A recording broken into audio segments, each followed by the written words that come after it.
There are a few people out there in the YouTube world who preach the gospel, and one of the things that some of them talk about is that if you experience depression and anxiety and fear, that it is an indication that you don't trust God.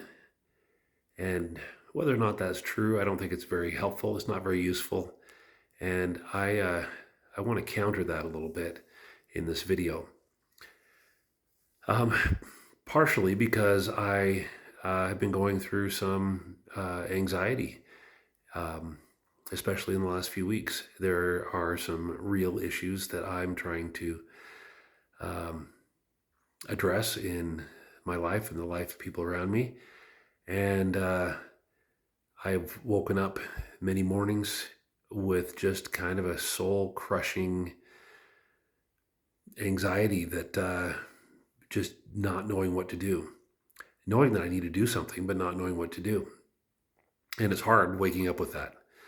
And as I've said in other videos before, um, I wake up natural man every day. It's just something with me for whatever reason. I wake up natural man. I wake up with a hard heart. I wake up with uh, probably the wrong desires. And so every morning I spend time realizing that I don't have to have that hard heart every day. I spend time asking God and talking through things with God until my heart is open and softened and my desires are changed and I have a better outlook on the day. And this morning was no exception to that. This morning was probably worse than most days for me for whatever reason. And I know a lot of people out there go through a lot of this. And so if you turn to some YouTube channel and it tells you that your anxiety and your depression and these feelings are because you don't trust God enough, that is really not helpful at all. There are people out there that tell you, oh, here's the gospel and you need to do this and this and this, or you're not doing it good enough. Of course, I'm doing it, but you're not doing it well enough. And you better get going because the end times are coming and, you know, hellfire and damnation, all that stuff. And while I do appreciate the truth being preached, and there's probably a place for hellfire and damnation, but it is not useful for people to preach that your source of anxiety and depression and fear is your lack of trust in God. Because I know a lot of people out there that trust in God a lot and that have very, very heavy burdens. And so as I have thought a lot about this today and in the past weeks, I've had some thoughts that I want to share with you. This is mostly for me, but I believe that this is going to be helpful for other people as well. So hopefully that's you. Because in reality, this life is meant to be too much for us. We are not meant to go through this life just flying through it with no issues. It's meant to overwhelm us and it's meant to defeat us. Um, and that may sound strange, but if you remember Ether 12:27, it says, I give unto men weaknesses that they may come unto me. God gives you weaknesses. He makes you inadequate for the task without him. With him, you become adequate. Without him, you're not adequate. And so as we experience the a realization of um, our lack of ability to cope, as we, like Nephi, say, "O wretched man that I am," as we look around at ourselves and our families and work and other things around us and what we're supposed to do and how things tend to crumble and fall apart and we are not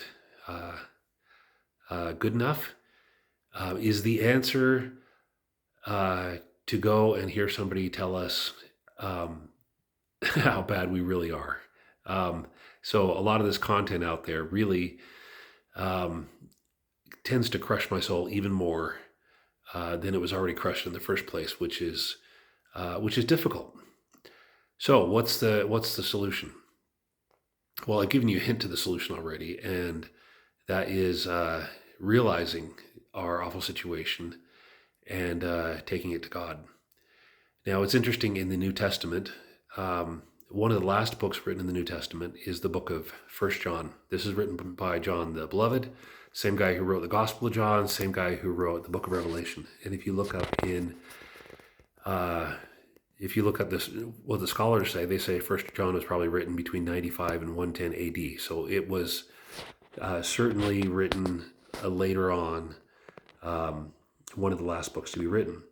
And John, the Revelator John the Beloved, what was his teaching that he imparts to us after he's full of more wisdom than he was in his younger years?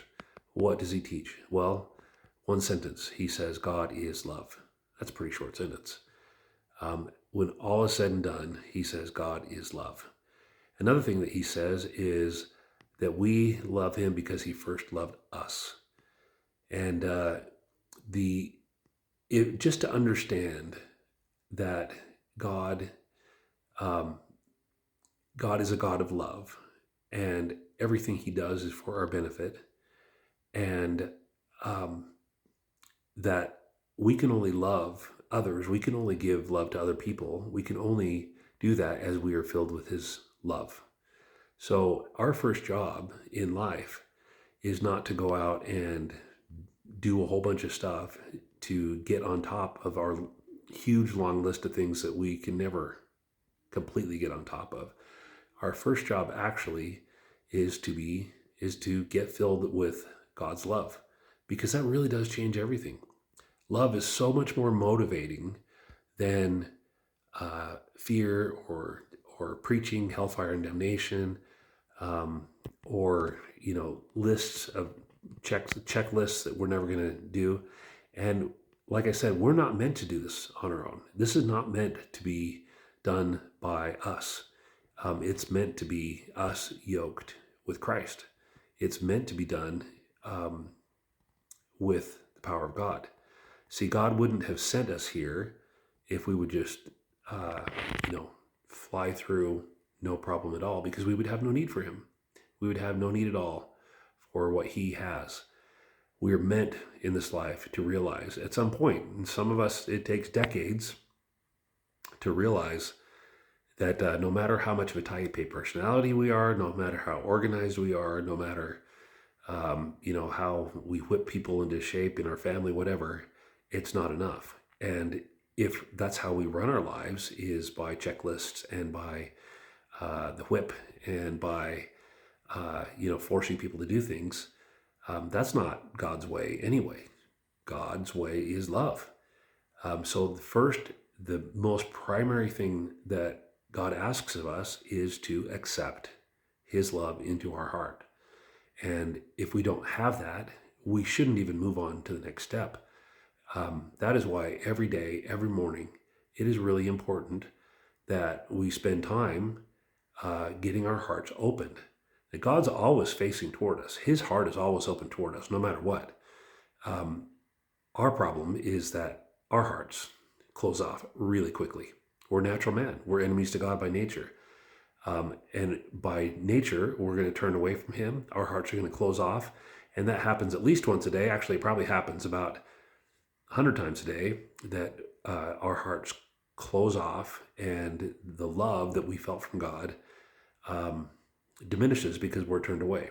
And so this is a process of us always going back to him, going back to the source and the fount of love, and seeking that, and then moving forward.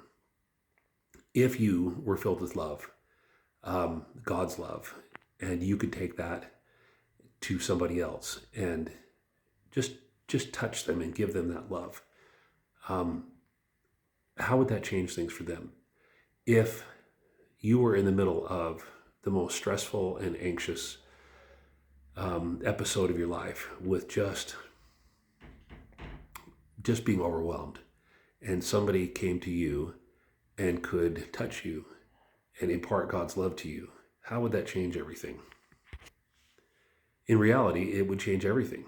And so we're meant to carry that to other people. We're meant to be bearers of that light and that love to other people. So I just want to encourage anyone who's feeling overwhelmed. That's meant to drive us back to God. It's meant to have us go and partake again from that fruit, which is the love of God. And it is meant to drive us back to Him. We see in 4th Nephi, for example, where they spend a couple hundred years in a blissful society, almost like Zion. And it says that that they had no contention among all the people because of the love of God, which was in the hearts of all the people. See, the love changes everything. And it's meant not only to come into your heart, but it's meant to be shared and spread with everybody else. I hope that you can feel from this video and from me some of that. And I hope that this gives you encouragement to go back to God and to ask Him to open your heart so that you can feel that love from Him, because it really does change everything.